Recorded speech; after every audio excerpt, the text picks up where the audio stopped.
दिल्ली में जो प्रदर्शन हुआ था जामिया में 30,000 प्रोटेस्टर्स थे, उसमें से सिर्फ 3,000 स्टूडेंट्स थे, बाकी 27,000 कहाँ से आए थे?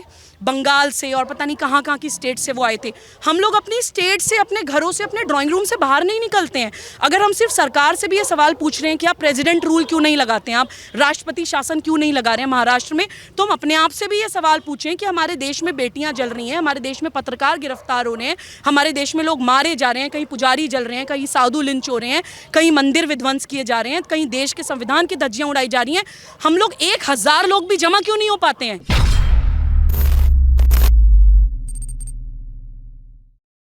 मैं यहाँ पे ये सवाल पूछना चाहती हूँ कि जिस तरह से आपने अर्नब को गिरफ्तार किया, वो जो विजुअल्स देखे पूरे देश ने, क्या अर्नब आतंकवादी था, या अर्नब रेपिस्ट था, या अर्नब कोई प्रोफेशनल, कोई जो है हैबिचुअल ऑफेंडर था, कोई क्रिमिनल, कोई हिस्ट्री शीटर था? जिस तरह से आपने अर्नब की गिरफ्तारी करी, वो एक बहुत बड़ा संदेश है जितेंद्र हम देशवासियों के लिए कि हमें अब एक हो जाना चाहिए। वो एक पावर शो है।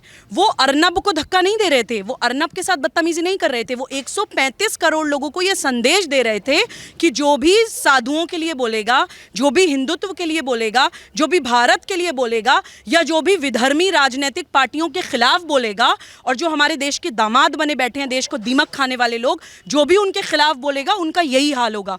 वो ग्राफिक एक मैसेज देना चाहते थे 135 करोड़ लोगों को। That is why Arnab was arrested like that. तो ये मैं मैसेज आप लोगों को पहुंचाना चाहती हूँ कि अब घर बैठने का या शांत बैठने का, या सिर्फ ट्विटर पे I am with Arnab, we are Republic, ये ट्रेंड चलाने का समय नहीं है। अब हमें एक हो जाना चाहिए। ये लड़ाई जो अब हमें लड़नी है, ये भारत की लड़नी है। ये लड़ाई हमें अपने बच्चों के सुरक्षा की लड़नी है, हमें अपने राष्ट्रीय सुरक्षा की लड़नी है, अपने देश के भविष्य की लड़नी है। ये लड़ाई सिर्फ अर्नब गोस्वामी की नहीं है, ये लड़ाई सुबूही खान की भी है, ये लड़ाई जितेंद्र की भी है, ये लड़ाई यहाँ पे जितने लोग खड़े हैं, लड़ाई सबकी है। ये लड़ाई कश्मीर की भी है, बंगाल की भी है, हैदराबाद की है। ये हम लोग के साथ दुविधा यही है जितेंद्र की, ये लोग हमेशा हमें बांटते हैं। हमेशा हम लोगों को माइनॉरिटी, मेजॉरिटी, कभी कास्ट में, दलित सवर्ण में बांट देंगे, कभी स्टेट्स में बांट देंगे। हम जो आज स्थिति में खड़े हैं कि खुल्लम खुल्ला एक राज्य की सरकार संविधान की धज्जियां उड़ाकर एक इतने बड़े जर्नलिस्ट को, जो कि अपना सिर्फ एक परफॉर्मेंस ऑफ ड्यूटी कर रहे थे, freedom of press, freedom of expression and speech, press तो छोड़िए, एक नॉर्मल नागरिक होने के नाते भी एक freedom of expression and speech एक फंडामेंटल राइट है अर्नब गोस्वामी का। उस फंडामेंटल राइट का वायलेशन करके, संविधान की धज्जियां उड़ा के अगर ये लोग इस तरह से अर्नब को गिरफ्तार करके ले जा सकते हैं, दैट मीन्स कि देश की स्थिति अब सही नहीं है। दैट मीन्स ये हम लोगों को ये मैसेज दे रहे हैं कि अकेले बैठे रहो। जितेंद्र देखिए, मैं इमेजिन कर सकती हूँ कि हर वो इंसान जो घर में बैठ के आज, जिसने वो विजुअल देखा होगा, उसको ये लगा होगा कि अगर अर्नब गोस्वामी के साथ ये हो सकता है तो हमारे साथ क्या नहीं हो सकता। अगर अर्नब गोस्वामी देश के लिए आवाज़ नहीं उठा सकता तो हम क्या कर सकते हैं देश के लिए? ये देश का मनोबल टूटने वाला काम हुआ है, तो वो मनोबल हमें अब वापस खड़ा करने की ज़रूरत है जितेंद्र। इसलिए आज मैं यहाँ पर आई हूँ और मैं आप लोगों से यही मैसेज देना चाहती हूँ। एक बहुत इंपॉर्टेंट मैसेज और मैं पहुँचाना चाहती हूँ जितेंद्र, कि ये लोग देखिए तोड़ने के लिए क्या करते हैं। इसमें पॉलिटिक्स का रोल मैं ज़रूर बताना चाहूँगी। देखिए हाथरस में, क्योंकि योगी जी एक बहुत बड़ी थ्रेट की तरह इमर्ज कर रहे थे एंटी नेशनल फोर्सेस के लिए, तो इन्होंने हाथरस के कांड को ऐसे मैनिपुलेट करके सारी एंटी नेशनल फोर्सेस उसमें कूद गई और हाथरस में योगी जी को इन्होंने घेरने की कोशिश करी। सब लोग हावी हो गए योगी जी को अकेला करने के लिए। सेम यही चीज़ इन्होंने हरियाणा में करी, हाथरस में इन्होंने किया। उत्तर प्रदेश में अंजना तिवारी को जलवा दिया कांग्रेस के नेता आलोक वर्मा ने कि अपने अंदर आग लगा लो ताकि उत्तर प्रदेश की सरकार हिल जाए योगी जी की। सेम यही इन्होंने हरियाणा में किया। निकिता तोमर के दिमाग में जिसने गोली मारी, वो तौसीफ जो लड़का है, वो लड़का कांग्रेस के मंत्री और विधायक आफ्ताब अहमद का भतीजा है। तो वहाँ पे भी क्योंकि बीजेपी गवर्नमेंट है हरियाणा में, तो उस गवर्नमेंट को हिलाने के लिए भी इन्होंने, कांग्रेस के नेताओं ने ये किया।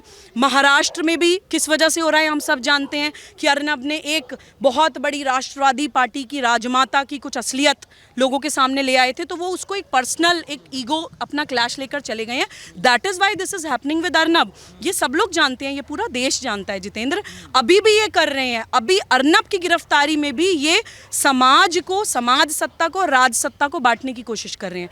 ये बहुत अहम मैसेज है कि ये लोग जो हमारी इस टाइम पे सरकार है, जो हमारी राष्ट्रवादी सरकार है, उससे लोगों का भरोसा हिलाने के लिए इस तरह का नैरेटिव क्रिएट कर रहे हैं कि हमारी सरकार हमारे लिए कुछ नहीं कर रही है। तो वो मैसेज भी मैं समाज को देना चाहती हूँ कि देखिए कहीं कुछ भी हो जाता है। एंटी सीए विरोध में आप देखिए कितने लोग जमा हो गए थे, हज़ारों लाखों की तादाद में लोग जमा हो गए थे। दिल्ली में जो प्रदर्शन हुआ था जामिया में 30,000 प्रोटेस्टर्स थे, उसमें से सिर्फ 3,000 स्टूडेंट्स थे, बाकी 27,000 कहाँ से आए थे? बंगाल से और पता नहीं कहाँ कहाँ की स्टेट से वो आए थे। हम लोग अपनी स्टेट से, अपने घरों से, अपने ड्राइंग रूम से बाहर नहीं निकलते हैं। अगर हम सिर्फ सरकार से भी ये सवाल पूछ रहे हैं कि आप प्रेसिडेंट रूल क्यों नहीं लगाते हैं, आप राष्ट्रपति शासन क्यों नहीं लगा रहे हैं महाराष्ट्र में, तो हम अपने आप से भी ये सवाल पूछें कि हमारे देश में बेटियां जल रही हैं, हमारे देश में पत्रकार गिरफ्तार हो रहे हैं, हमारे देश में लोग मारे जा रहे हैं, कहीं पुजारी जल रहे हैं, कहीं साधु लिंच हो रहे हैं, कहीं मंदिर विध्वंस किए जा रहे हैं, कहीं देश के संविधान की धज्जियां उड़ाई जा रही हैं।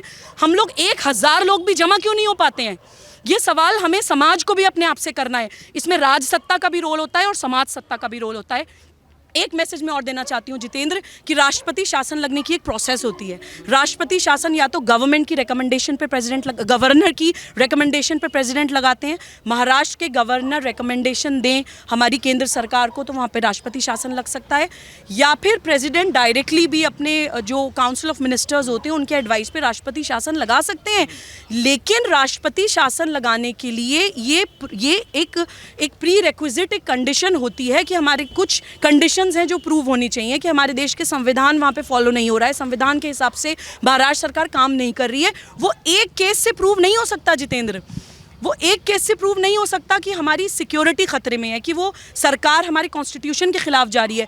तो मैं आपके चैनल के माध्यम से महाराष्ट्र के लोगों से भी अपील करती हूँ कि महाराष्ट्र में जितने भी रिपोर्टेड केसेस हैं, जितने भी रजिस्टर्ड FIRs हैं जिस पे महाराष्ट्र पुलिस एक्ट नहीं कर रही है, जिन केसेस पे धूल अट रही है और महाराष्ट्र की सरकार के संरक्षण में कॉन्स्टिट्यूशन की धज्जियाँ उड़ाई जा रही हैं, इस तरह के जितने भी केसेस हैं, चाहे रिपोर्टेड हैं चाहे अनरिपोर्टेड हैं, एक कॉमन प्लेटफॉर्म पे उसको लाइए। समाज एक हो, जन समर्थन के साथ वो सारी इन्फॉर्मेशन सरकार तक पहुंचाइए, तब प्रेसिडेंट रूल लगवाने में हम सक्सेसफुल होंगे। अगर हम आज खड़े होकर सिर्फ चिल्ला दें कि प्रेसिडेंट रूल लगाइए और हम एक हफ्ते चिल्ला दें और एक हफ्ते बाद हम अपने घरों में बैठ जाएं, उसके बाद अर्नब वो लड़ाई अकेला लड़ता रहे, तो उसका कोई फायदा नहीं है। हमें एक एक करके किला फतेह करना पड़ेगा जितेंद्र। आज हम महाराष्ट्र सरकार के खिलाफ हैं, कल को हमें बंगाल के साथ खड़ा होना है, परसों हमें लव जिहाद के खिलाफ कानून की बात करनी है। इस तरह से हमें एक एक मुद्दे पे पूरे देश को एक होकर आवाज उठानी पड़ेगी जितेंद्र, अदरवाइज नहीं हो पाएगा। अलग अलग बिट्स एंड पीसेस में 2-2, 4-4, 10-10, 20-20 लोगों की भीड़ में अगर हम आवाज उठाते रहेंगे तो ऐसे नहीं हो पाएगा। मैम सवाल ये भी है ना कि जनता आज सोशल मीडिया पे एक ही सवाल पूछ रही है कि अर्नब का अपराध क्या था? पालघर के साधुओं के लिए बात करना, सनातन के लिए बात करना, या लव जिहाद के मुद्दे को समाज के सामने लाना, या हाथरस में बने बनाए फॉर्मूले को फ्लॉप करना, या फरीदाबाद में बेटी का साथ देना? क्या अर्नब का अपराध यही था? इसीलिए आज वो कई लोगों की आंखों की किरकिरी बने हुए। अर्नब का सबसे बड़ा अपराध था एक मुखर हिंदू होना। कोई भी हिंदू जो मुखर है, आज के टाइम में विधर्मी मानसिकताएं जितेंद्र इतनी ज़्यादा हावी हो गई हैं हमारे देश के ऊपर। मैं हमेशा आपको हर वीडियो में गिनवाती हूँ, वामपंथी हैं, उनकी आर्म्ड विंग माओवादी नक्सलवादी हैं, छद्म नारीवादी हैं, जिहादी हैं, गज़वाए हिंद का एजेंडा चलाने वाले लोग हैं, अर्बन नक्सल्स हैं, इंटेलेक्चुअल टेररिस्ट हैं, इंटरनेशनल पावर्स हैं, और तो और अगर ये कमी रह गई थी तो कुछ विधर्मिक राजनीतिक पार्टियाँ हैं जो सत्ता में रहने के लिए सारी एंटी नेशनल फोर्सेस के साथ गठबंधन कर लेती हैं। ये सारी ताकतें एक साथ कूदती हैं राष्ट्रवादी ताकतों को तोड़ने के लिए। जैसे सीए में आपने देखा, ये नरेंद्र मोदी जी के खिलाफ कूद गए, नरेंद्र मोदी जी को इंटरनेशनली आइसोलेट कर दिया। हाथरस में आप उत्तर प्रदेश में देखिए, योगी जी के खिलाफ कूद गए, योगी जी को इन्होंने आइसोलेट कर दिया। अर्नब ने सवाल उठाना शुरू करा तो अर्नब को इन्होंने आइसोलेट करने के लिए सारे एक साथ कूद गए। मैंने अभी 29 अक्टूबर को मेरठ में एक कंप्लेन लगाई है, मुझे रोज़ जान से मारने की धमकियां, रोज़ rape threat, death threats everyday आ रही हैं। अभी 2 नवंबर में मैंने नारायणा में दिल्ली में पुलिस स्टेशन में कंप्लेन लगाई है। तो ये लोग सारी नेशनलिस्ट वॉइसेस को आइसोलेट करते हैं।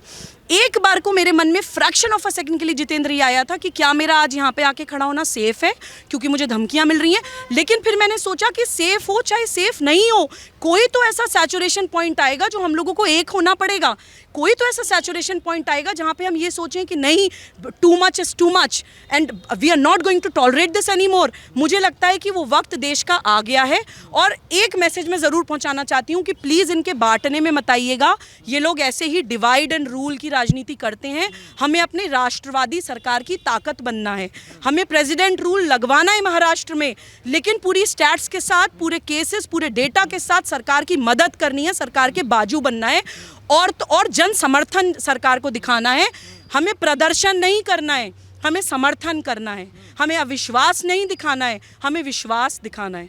मैम क्या आखिरी सवाल ये है मैम कि क्या ये उदाहरण महाराज द्वारा तय किया जा रहा है समाज में और इस देश में कि अगर कोई राष्ट्र के पक्ष में बात करेगा तो हम उसके साथ क्या कर सकते हैं?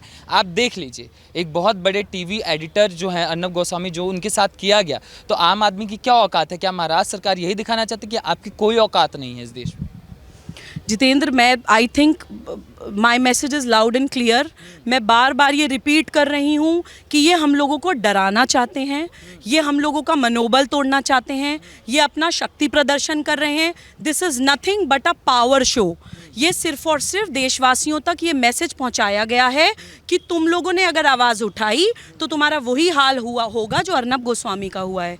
वो जो अर्नब के जो हम ग्राफिक्स टीवी पे देख रहे हैं वो अर्नब गोस्वामी नहीं है, वो भारत है।